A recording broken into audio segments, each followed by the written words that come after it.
welcome to the Great Detectives of Old Time Radio. From Boise, Idaho, this is your host, Adam Graham. If you have a comment, email it to me, box13@greatdetectives.net.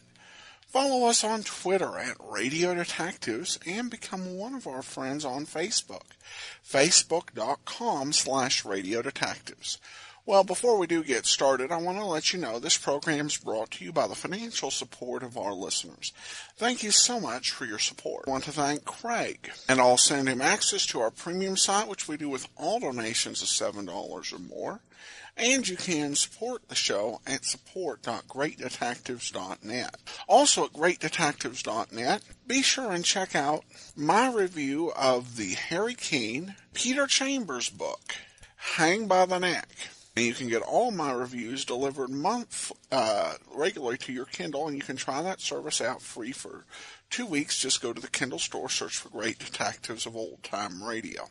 Well, today we're bringing you the Dragnet Christmas episode. We're skipping ahead to the time when Benny Alexander is Joe Friday's partner. Now, this is certainly not the first Dragnet Christmas episode. The first one is known as a .22 rifle for Christmas or a rifle for Christmas. And we'll play it in a few weeks. And it's actually a pretty downbeat story. Richard Breen was to write the 1954 Dragnet movie. And in the process, he decided that Dragnet needed a new Christmas episode. And worked with Jack Webb to bring this about. One that would be appropriate to the season. And this was an episode that was rolled out in a big way. It aired over radio and television at the same time. It aired on television in color, the very first color episode of Dragnet, though only black and white prints survive. The program originally aired on radio on December the 22nd of 1953, and the title is The Big Little Jesus.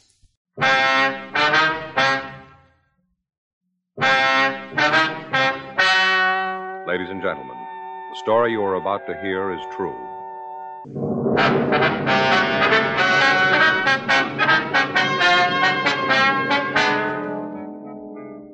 You're a detective sergeant. You're assigned to burglary division. You get a call that an important piece of religious art has been stolen from the oldest church in Los Angeles. There's no lead to its whereabouts. Your job? Find it.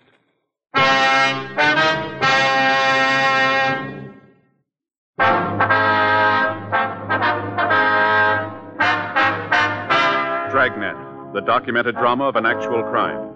For the next 30 minutes, in cooperation with the Los Angeles Police Department, you will travel step by step on the side of the law through an actual case from official police files. From beginning to end, from crime to punishment, Dragnet is the story of your police force in action. It was Wednesday, December 24th. It was cold in Los Angeles. We were working the day watch out of burglary division. My partner's Frank Smith. The boss is Captain Bernard. My name's Friday. I'd gone across the street to buy stamps for some Christmas cards I was sending out. It was 9:15 a.m. when I got back to room 45. Burglary. I sat down at a table in the squad room and I started to address the cards when Frank walked in carrying a stack of Christmas boxes. Hi, Joe. Hi. Christmas cards, huh? A little late, aren't you? Well, I was going to send them out Monday, but we had that stakeout. You ought to get married, Joe. Yeah? It's the only system. Faye does all that stuff for me. Laundry, mails cards. Only system. Might help. You got a big stack there. Ought to cut down the list. Look at this here. Upholstery shop. Yeah? They send me a card every year. I never get anything upholstered. Faye and I ought to go over our list. Cut off a few names. I brought in your present. Want to open it now? No, I'll wait. I always open a couple a day before. Why? Well, put you in the spirit ahead of time. I opened Phil's this morning. Who's he? Faye's brother in Denver. Gave me a magazine, one of those funny ones. What do you mean, a comic book? No, one of those funny ones, you know. No, I don't, Frank. Well, some of the pages have holes in them. You look through and there's a picture on the next page. Oh, yeah, I've seen those on the newsstand. They have cloth pasted in. Cloth? In the ads. If you want to buy a suit, they have a sample right there. You mean you can feel it? Reach right out and feel it. There was one for $200. A suit? Sure. Cloth comes from Scotland. What's it made out of? Solid gold? No, they got a special kind of gold over there. It's real smooth. Not a goat, Frank. A sheep. Well, it's a special kind of sheep, then, because a suit costs $200. You gonna get one? I told Faye. She said, wear the sample. Anything doing? Fanning and Pryor were in on that market holdup. They come up with anything? Pound of air, nothing else. I hope it stays quiet. I got more shopping to do. I finished. What'd you get Ann? Stationery set, some paper and envelopes, leather binding. Joe, you'll never learn. Oh, what's the matter? No woman wants a stationery set. Get her something personal. Well, it's got her initials on it. No. You want something more sentimental, romantic. What'd you get Faye? It's different in her case. What'd you get Faye? Sewing machine. That's romantic. Well, it isn't a way. Why didn't you buy her a catcher's mitt? Burglary Friday. Yes, that's right. You have the right department. All right, Father, we'll be right down. No, you can tell us about it there. Goodbye. The old mission church, they've had a theft. Collection money? Statue of the child Jesus. Frank and I checked out of the office and rode over to the church at the corner of Sunset Boulevard and Main. The Old Mission Plaza Church, founded 1781, the year Los Angeles became a pueblo. The outside was typical early Spanish design, complete with mission arches. It was made of adobe and painted white. They called it the Queen of the Angels. The Padres from down in Mexico built it. The devout Mexicans in town still attended services there. 10:05 a.m. Frank and I crossed through the courtyard. It used to be the old stable, but the Spanish priest changed all that when it became a mission. Stonemasons paved the stable floor and made it a courtyard. They planted grapevines, trees, and flowers. A young priest crossed the courtyard to meet us. He'd been sitting on a stone bench reading his morning prayers, as priests had done here for 172 years. We asked for Father Xavier Rojas, who'd communicated with us. We were told he was inside. We entered a side door. The church seemed to glow with the hundreds of votive candles flickering on both sides of the altar and at the shrines throughout the church. It was empty except for a few people praying. Surrounding the main altar were several old oil paintings in gold frames. The air was heavy with the scent of Advent flowers. We found Father Rojas up near the sanctuary, looking at the nativity scene. He told us about the crib. It was a $70 duplication of the scene at Bethlehem. The parishioners had taken up a collection for it 31 years ago. It was put up every year on December 22nd and taken down after the holy season. It was beautiful, except that one of the shepherds had lost an arm, the sheep was old and cracked, and the infant Jesus was missing. Father Rojas led us back into the sacristy. I'm sorry to bother you, man. It's all right, Father. Especially now, the holiday season. We cash our checks, Father. You want to tell us what happened? Or what you think happened? I discovered the statue was missing right after the 6 o'clock Mass. You say the 6? Yes. I started over to the rectory and stopped by the crib. Was the statue there before Mass? I don't know, but it was there last night. How late is the church open? All night. You leave it wide open so any thief can walk in? Particularly thieves, Sergeant. You say it was there last night, Father. How late? 10 or 11 o'clock, we had confessions. No one saw it after that? One of the altar boys, he says it may have been there. He thinks it was. Did he see it? He's not sure. What's his name? Pardon me.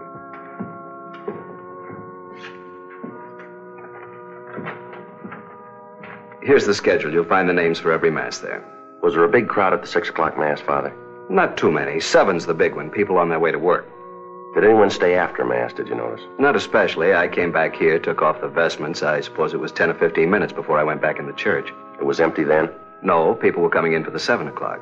Are these the altar boys, James Cornine and Joseph Heffernan? That's right. Joe's the one who mentioned it might have been there. Did you check with the other priests, Father? Before I called you. None of them knows anything about it. Just for a check on the pawn shops, how much is the statue worth? In money? Well, that's the point in pawn shops, Father. Only a few dollars. We could get a new one, but it wouldn't be the same. We've had children in the parish. They've grown up and married. It's the only Jesus they know. We understand. And we've had children who died. It was the only Jesus they knew. So many of the people who come here are simple people. They wouldn't understand, Sergeant. It would be like changing the evening star. We'll do our best, Father. That's why it would mean so much to have it back for the first Mass on Christmas. It's not very long, Father. Less than 24 hours. If anything turns up here, you know where to get in touch with us. Yes. It's sad, isn't it? How's that? In so short a time, men learn to steal. Yes, but consider us, Father. Us? If some of them didn't, you and I'd be out of work. 10:50 a.m., we notified pawn shop detail. Frank and I checked out the two altar boys. The first one, James Corneen, said he knew nothing about the missing statue. The second one, Joseph Heffernan, was not at home. His father said he had a part-time job, but he'd have him get in touch with us right after lunch. By 11:30 a.m., we'd run out of book procedure. We had a man to find. Our only clue, he'd been to church. 11:33 a.m. We checked the phone books for the names of religious stores in the area. 2 of them were closed. We tried the third. When we got there, the only person in the store was an elderly man sitting by a table. In front of him was a large, beautifully carved chess set.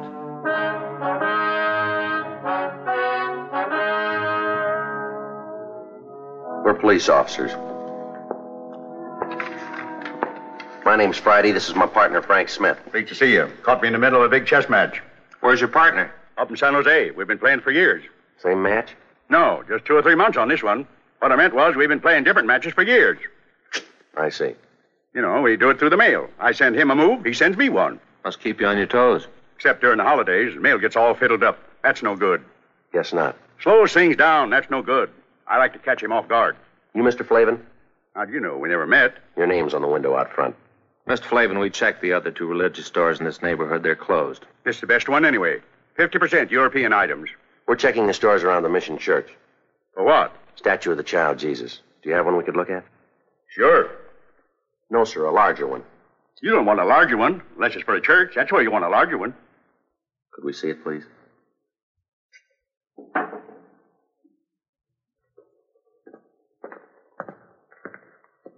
It's not my due to butt in.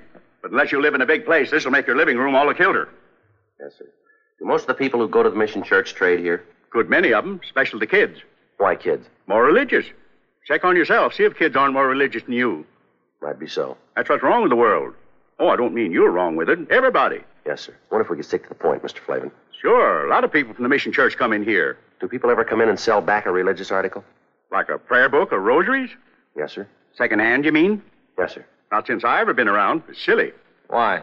People don't have religious articles so they can get rid of them. They have them so they can have them. But if a man had a statue and wanted to sell it, he'd come to a place like this. Sure, but he wouldn't want to sell it. He would if it was stolen. No, sir. If a man was to steal a statue, he'd be crazy or something like that. The only place he'd want to go is where crazy people are. You may be right, Mr. Flavin. I don't know what you fellas are looking for, but if it's somebody who stole a statue, he's crazy and you won't find him. You won't find him as long as you live, or in a million years. That should cover it. We checked religious stores out as far as Van Ness. We asked the same questions. The owners gave us the same answers, but none of them were as encouraging as Mr. Flavin. Frank and I had lunch and reported back to the office. It was 1:30 p.m. when we started into the squad room. The captain was just coming out. I just checked for you in the lunchroom. And we've been down on that theft at the mission. Making some action on the Patterson case. They locate him? I think he's on the bus from Sacramento. Well, that means the Bakersfield police. We'll wait and see.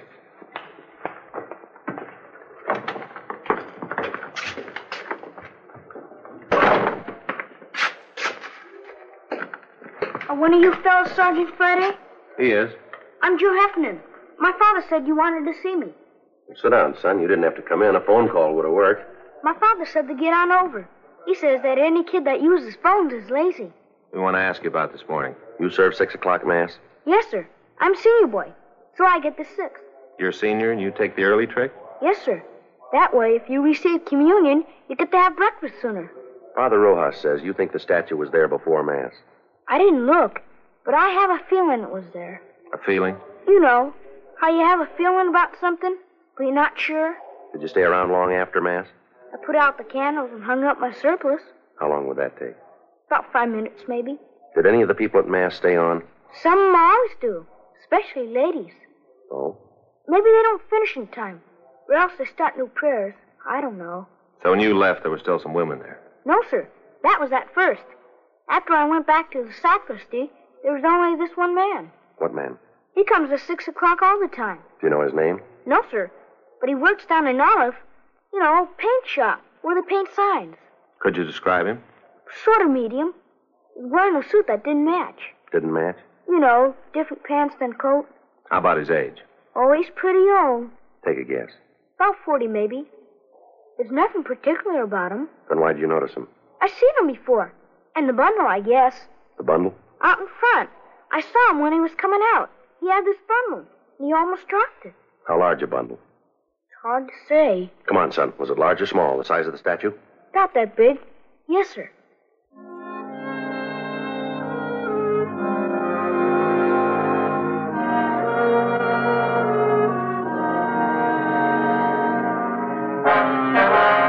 We located the sign shop. The suspect didn't work there anymore, but we discovered his name was Claude Stroop. We found out where he lived.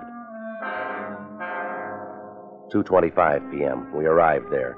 It was a hotel for men, mostly old men, mostly down and outers. It was called the Golden Dream. Police officers. We're looking for Claude Stroop. Hope Claude didn't get in any trouble. So do we. Is he in? No. He's got room 307. You can check if you like. We'll take your word. Were you on this morning? Yeah, the early shift. Well, we don't have shifts. My uncle owns the place. I'm the shift. Did Stroop spend last night here? Came in about 11. When did he leave this morning? Around 6, maybe before. Did he come back after? 8 o'clock or so. Then left. Supposed to be back at 10. And pulls this trick. What trick? Our program. He knows the other fellas need him. Program? You're here at the hotel. Every Christmas we have a program. Put up a tree and sing. They're mostly old fellas. Singing like that makes them remember back when they were kids. Then Jimmy Finn comes on. Jimmy Finn? He shares number 409. His family once had a lot of money, so he tells the fellas about it. Stories about Christmas. How they had this big log, and his grandfather used to start it up, and after dinner everybody turned over his plate, and there underneath was a $20 gold piece. Brand new one. When Stroop came in this morning, did he have a bundle? I didn't see him come in. You said you saw him. I saw him go out after, but not come in. When was that? 8. If you want to look for a bundle, I could give you his key. We don't have a warrant. It's all right. I know about police. It's all right with me. It's not with us. I didn't mean that. I just meant it was all right with me. Good King Wenceslas looked down on the feast of Stephen. When They were 3 old men. You couldn't tell how much better they would have been with Stroop singing the 4th part, but somehow you didn't care. This was Christmas at the Golden Dream, and it sounded fine. that night, though the frost was cruel, when the poor man came in sight, gathering winter fuel. This is the last rehearsal. They got most of the songs down pat. Sounds pretty good. Yeah, that's why it's a shame Claude isn't here. He's tenor, and they need him to make it sound just right. Does Stroop have a job? No, sir. He used to have jobs. Not much lately, though. Did he say where he was going? No, he should have. The fellas need him. When he comes in, will you call us? Sure, and not say anything to him. That's right. I hope it's nothing serious for Claude. The fella's troubles ought to be over. Troubles? Way back. It wouldn't count now. Tell us anyway. Well, I don't know much about it. As much as you know. Now, come on. It was something back where he used to live. He robbed somebody or something. What else? That's all. It was a long time ago, way far back. But he forgot it all, the robbing and everything. No, not quite. He remembered it this morning. God rest ye merry gentlemen, let nothing you dismay. For Jesus Christ our Savior was born upon this day to save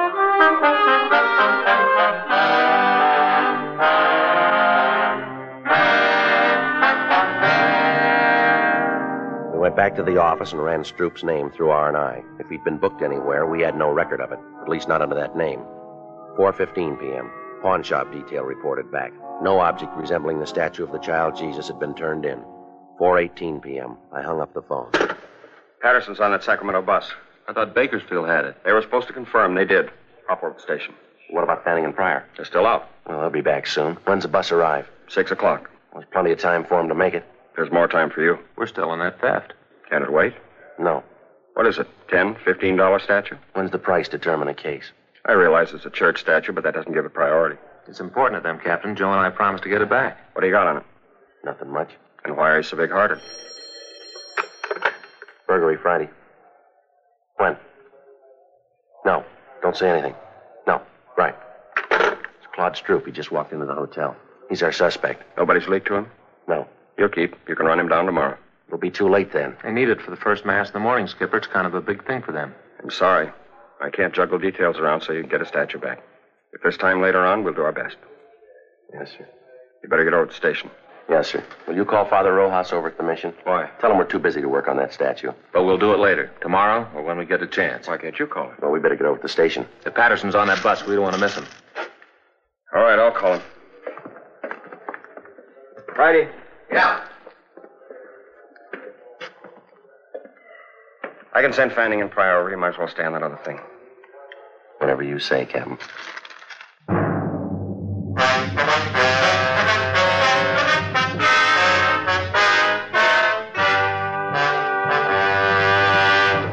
You are listening to Dragnet, the authentic story of your police force in action.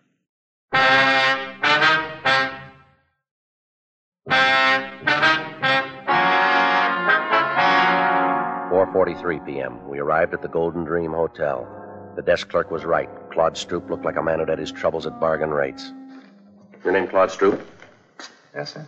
Police officers. We'd like to talk to you. I didn't do anything against the law. Honest, I didn't do anything against it. You haven't been accused. Want to take you downtown. We'd like to talk to you. No, sir, I'm not going. I'm not going anywhere. I'm not going to talk to anybody. You're half wrong already.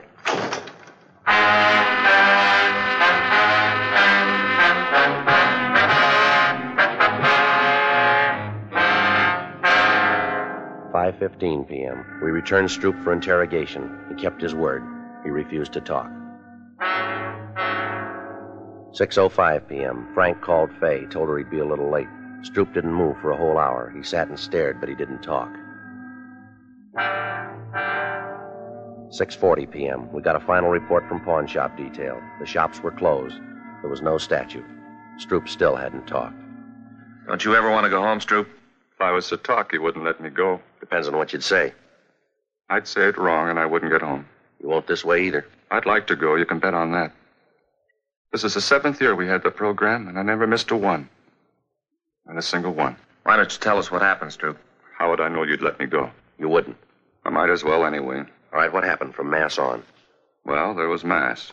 I came out and started down toward the hotel. Back up. I left my stuff at the hotel, and then I picked up George's car. I didn't steal it. He said I could have it any time I wanted. Only this time I didn't ask him. I took it and started out. Yeah. I should have asked, but I just didn't. I went over to Grand Avenue for the Christmas bulbs, where this fella sells them secondhand. It was coming out of the lot that I did it. Yeah. The bumper must have caught the other car. Didn't leave too big a dent, but there was this long scratch. I got out and tried to wipe it off with my handkerchief. You know, spit on it like. Only it didn't do no good. I didn't think anybody saw. I don't know how you fellows found out about it. I'll check auto records. Right. Stroop, we didn't bring you down here to talk about that. You didn't? No. There's a statue missing from the church. The statue of the child Jesus. You mean I took it? You took a bundle out of church? Yes, sir. That was my other pants for the program tonight. I had a place sewed up and there was a button off. You can check. But I wouldn't take a statue. I don't think you would either. He's cleared auto records. Go on home. For the program? You mean it's all right? Good night, Stroop. Good night.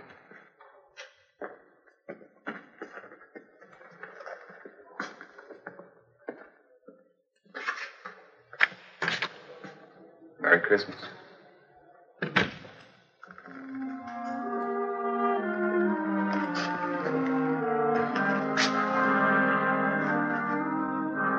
Where to? Well, I don't know. We could stay and work on it tonight. Wouldn't do any good. We won't find it. I don't think so. No use kidding the priest. Build his hopes up. Might as well go tell him now.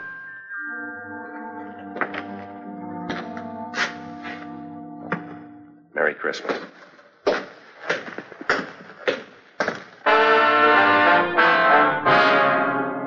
"7:27 p.m. We found Father Rojas. Frank told him how it was, that we couldn't get the statue back by morning, but that we'd keep trying during the week. He said he understood. We told him we had to get on. As Frank and I started to leave, the doors at the main entrance to the church opened.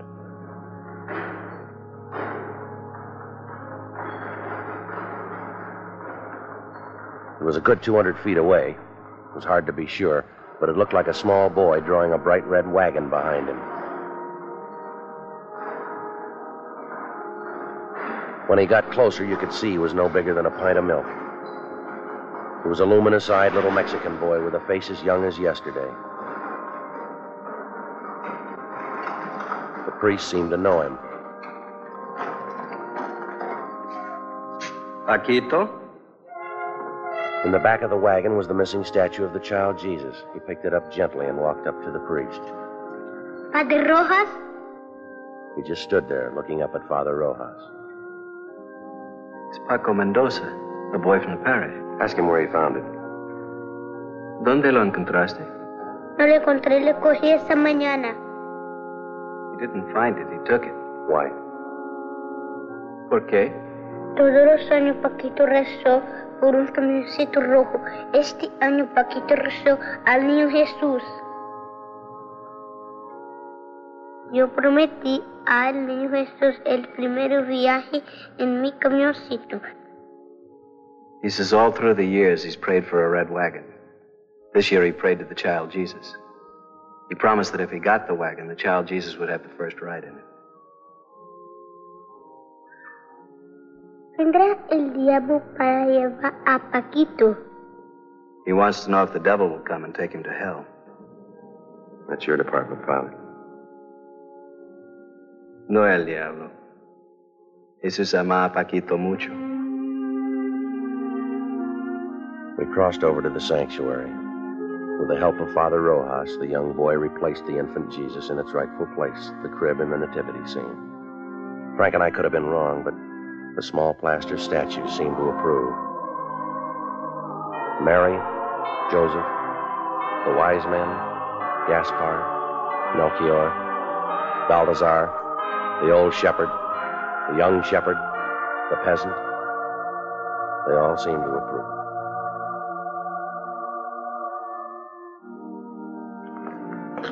Vuelve a tu casa, Paquito. The priest told the boy to go home. He took hold of his wagon and started the long walk out of the church.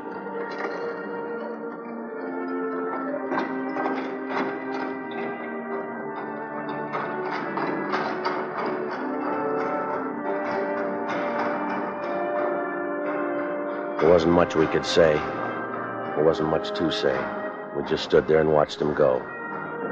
Halfway up, he turned to look back, and he went on out.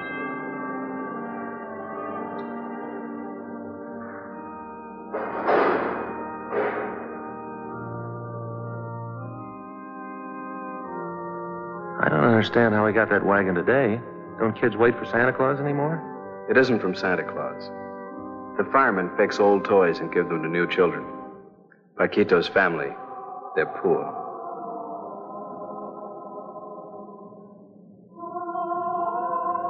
Are they, Father?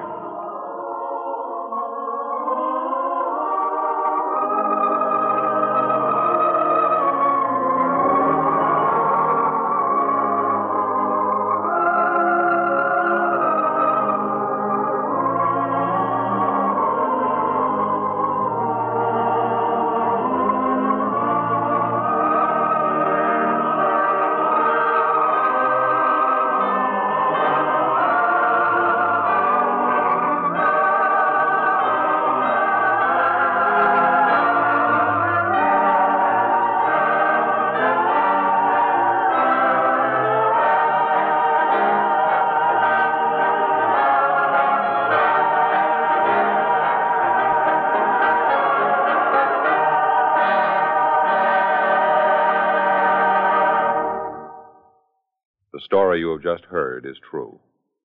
The names and locations were changed. Ladies and gentlemen, here is our star, Jack Webb. Thank you, George Fenneman. On behalf of all of us on Dragnet, we'd like to wish you a very Merry Christmas.